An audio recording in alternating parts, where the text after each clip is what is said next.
So we're wrapping a little college. How good does it feel to talk a little college football? I'm sorry, it does. It's exciting. Big Ten Media Day was today. And a lot of interesting stuff. You want to recite that comment from Eric All, Michigan tight end to the Stars? Yeah, following up on what Jim Harbaugh said, Eric All, Michigan tight end, says we got to beat those guys, MSU. We just have to get after them this year. Us focusing more on Ohio State last year. I just don't want us to be more worried about Ohio State than we are about Michigan State. We have not beaten them in 2 years. We need to get it right and get dialed in with them, and we will. We'll have a Michigan State drill soon, I'm pretty sure. So, again, now look, you can do what you want with it. And hey, Spartan fans out there, I understand what you're going to say. And there's an element of truth to it, that there's always a narrative. You lost because the field was crowned. You lost because of the time. You lost because it only rained when you had the ball. You lost because of a bad call. You lost because we weren't paying attention. I get it. We've all lived it together, but this feels more earnest. I don't think this is a part of a narrative. I think that, and David, you're the Michigan person here. Correct me if I'm wrong, but Mike, this feels like an element of truth. This feels like, as I've often said, the best way to correct a mistake is to admit that you made one. And this sounds like Jim Harbaugh and his players saying, you know what? We haven't taken them that seriously. And as I said, in 2019, bizarre. Michigan was focused and dialed in. I think they had lost to Michigan State the year before. Think about this, though. Work with me. How does losing to them as 30-point favorites in 2020 not get your attention for last year's game where, wait for it, weren't both teams undefeated? Wasn't that a top 10 matchup? So I'm supposed to believe they simply weren't, quote, dialed in?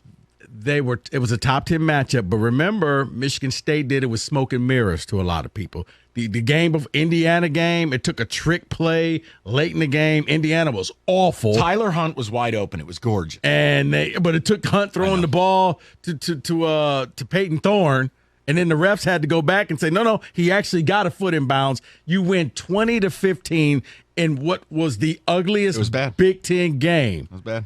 And, you saw the Nebraska game where Michigan State got lucky at the end, and they punted the ball, and they scored in overtime. It was so many different things, whereas Michigan, it was dominant victory. So there was a good 7-0 and a bad 7-0, but they weren't equal. And that's what it was going into that game. Michigan felt like, and it looked as though if we jump ahead of them, we'll beat them, they'll quit on the field.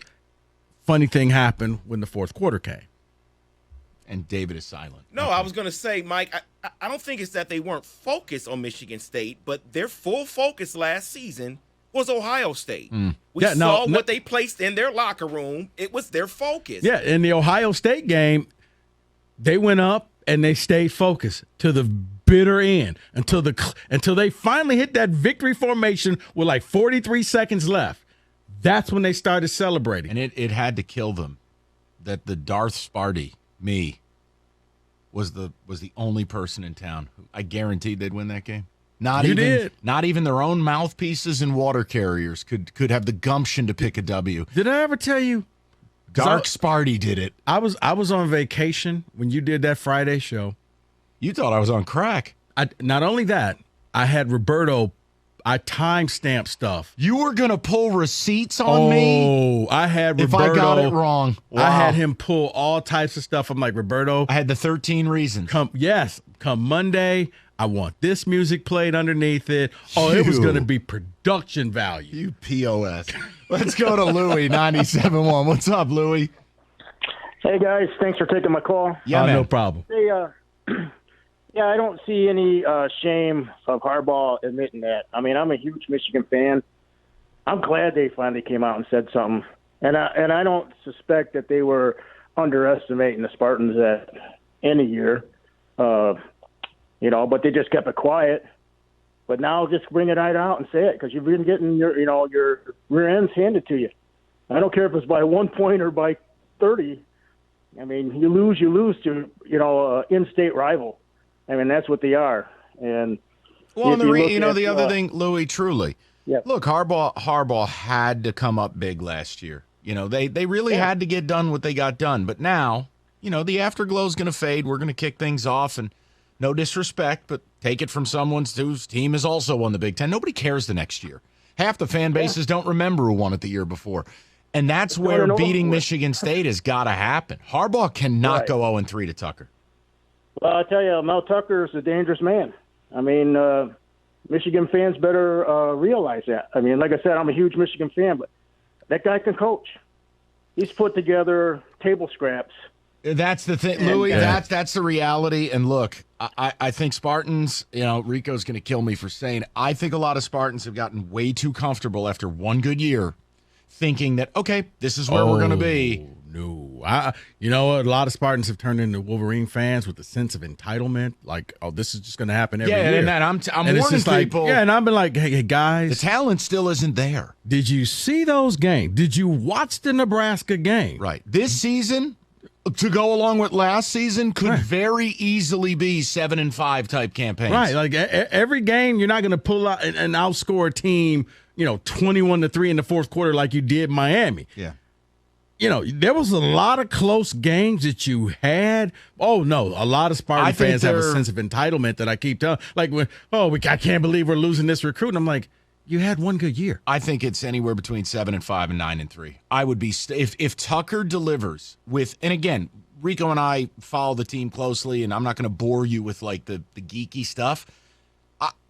If he produces a 10-win season, I will bow at the altar.